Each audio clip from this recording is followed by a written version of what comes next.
DC joined Los Angeles in the worst club in the country, the Club of Cities being occupied by the National Guard. Yeah. And DC is so much smaller, right? Yeah. And it isn't a state, right? So I think there's part of me that's a little bit jealous. Like, this is so awful, but there's part of me that's like, hey, LA was under occupation and still is, but DC really is a small city, and doesn't have its full like rights and whatnot. Here's what it's looking like.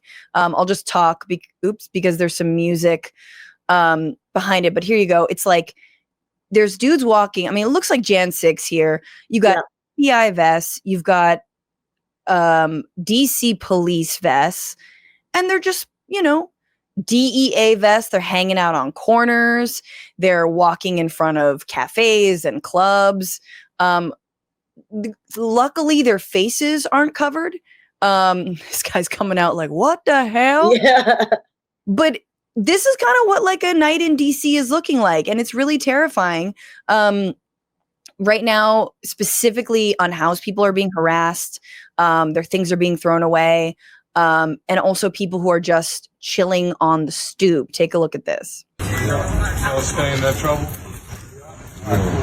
This is someone filming their stoop, and a bunch of no, I live National right here. Guard are walking by. Okay, cool. It's a cigarette. He's asking. Y'all get a call or something right here? No, so we're doing checks, keeping everybody safe down here, right? Have you heard of the federal surge that Donald Trump's putting out?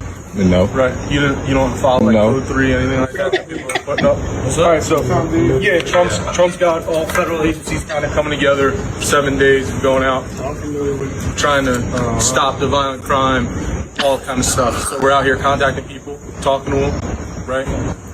Quality of life offenses, smoking, drinking in public, right? Can't happen outside, right? Most people Quality of life. Okay, so wait, Jenny, did you just hear what he said? He said, we're stopping the violent crime. A beat later, quality of life offenses, smoking, drinking outside. Well, what about the violent crime? What did you just say? Is that violent crime? Like, okay, so it's it's so bad. So we're contacting people, trying to advise them of the law, so they learn, right? And then if there's other stuff going on where it turns into there's multiple agencies of somebody, there's shooting and things like that. So there's extra hands.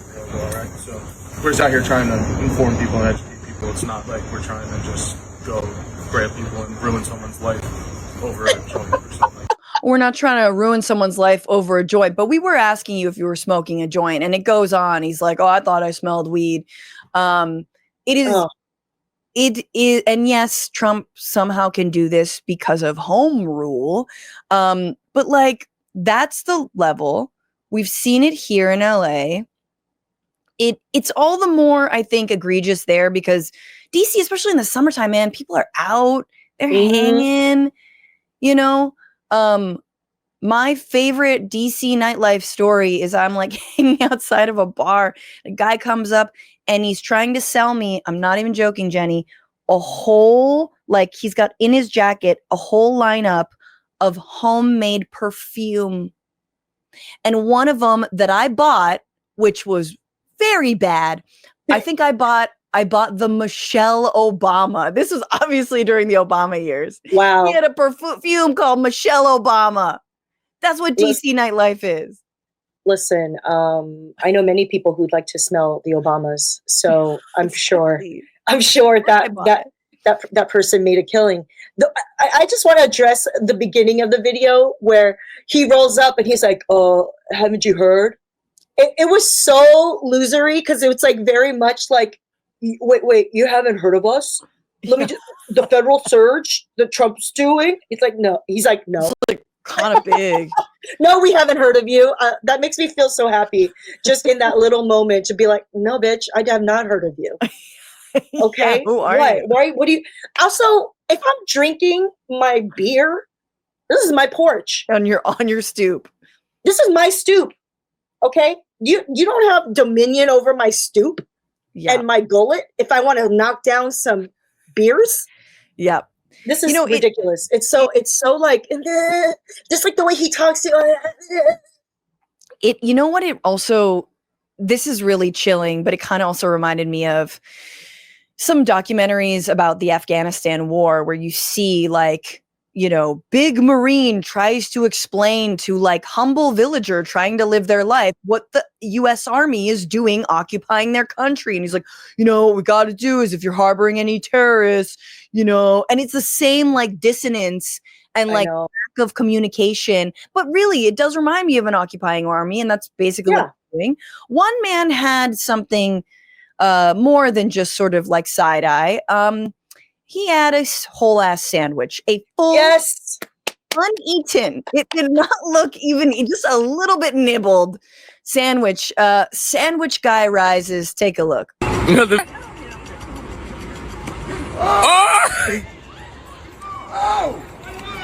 Oh! Fucking God! Fucking God!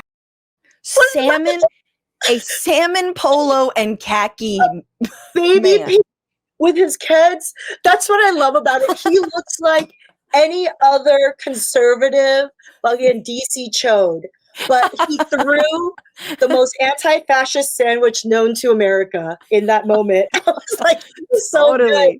He looks like he should be golfing. He looks like he has a sister named Buffy. But he walked up to those cops. And this is what I'm saying. White people, I know you're all in the chat.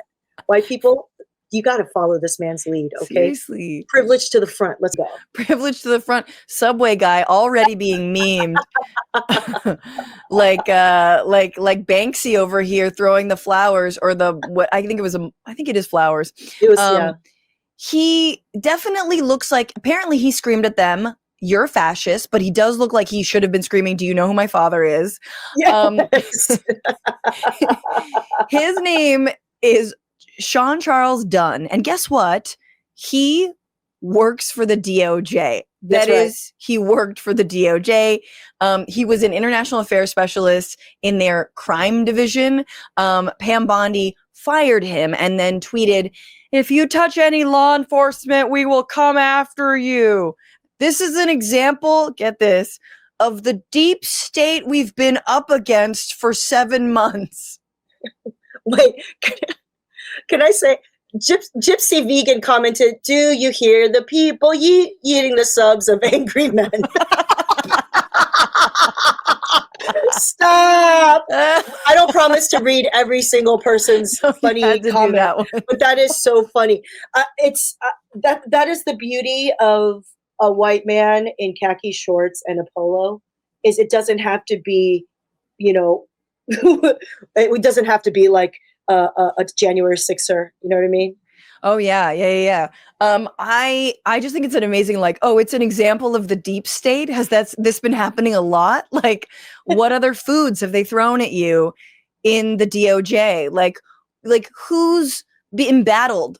Unarmed man with sandwich or like line of riot cops armed to the teeth? Like what like, it's just an example of the deep state we've been up against. That's what they're saying? Yeah, that's what she said. It's an example of the deep state we've been up against for 7 months as we work to refocus DOJ. What is the deep state? It's anything you want it to be. The deep state is a pedophilic pizza parlor. Like the deep state is a sub sandwich. Like it's basically any lunch item that America enjoys. Yes. This is ridiculous. What's next? Just frozen yogurt? People be loving frozen yogurt. Yeah, froyo is definitely part of the deep state for sure. Pinkberry is part of the deep state. Hot dogs, just a street dog.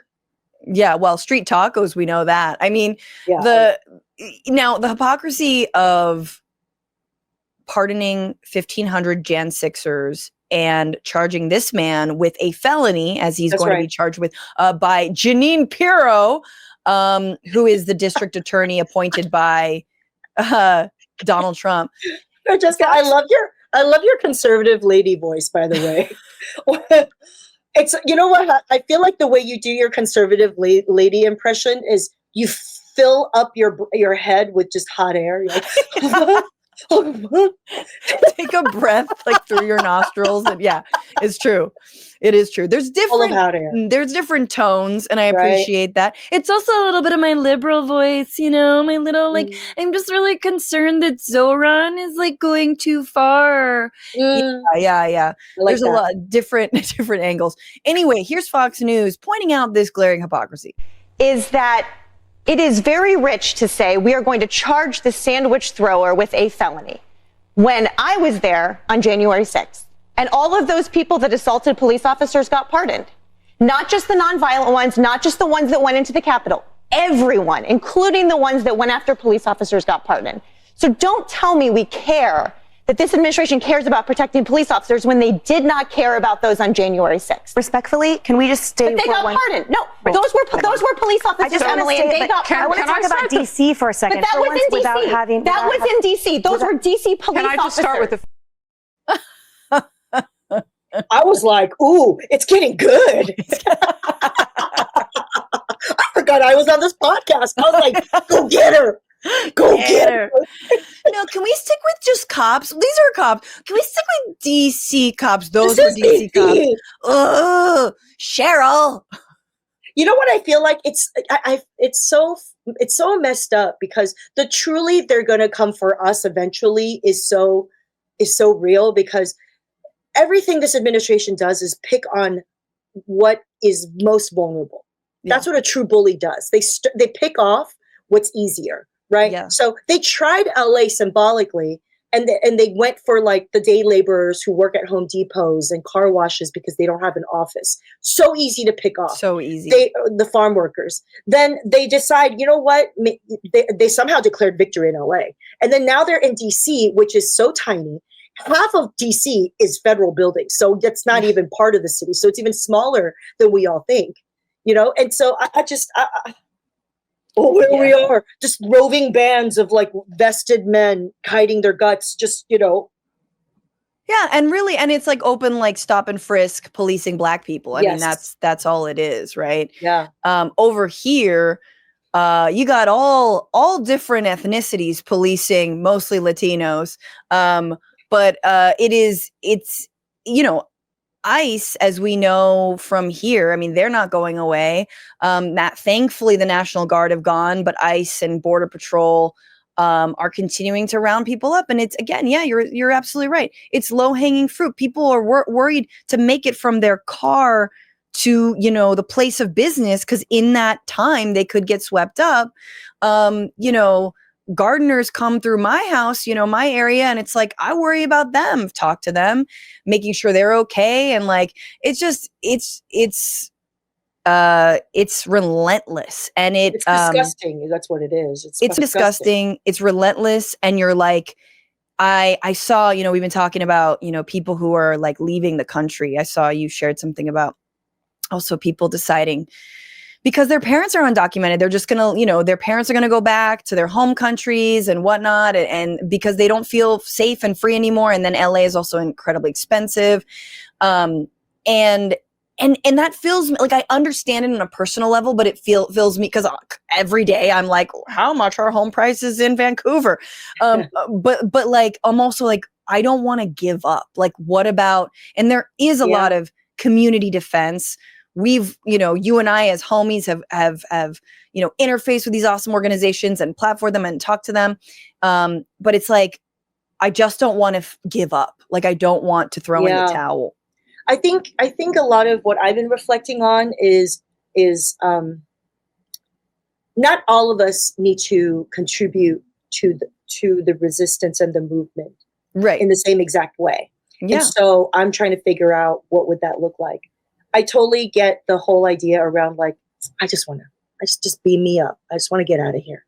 I feel that. Oh, yeah. I feel that desire to just leave, but and I'm not saying I'm above it, Yeah. But I'm really trying to do my best to see. You're like, this Nona reality will come to pass. I might be in Italy podcasting, is what I'm saying. What's going on, Frantifa? If you haven't already, subscribe to this channel right now. Hit that button. And also, you can become a patron and support the show every single week. Get access to bonus episodes and exclusive merchandise. Patreon.com/bitchuationroom. Do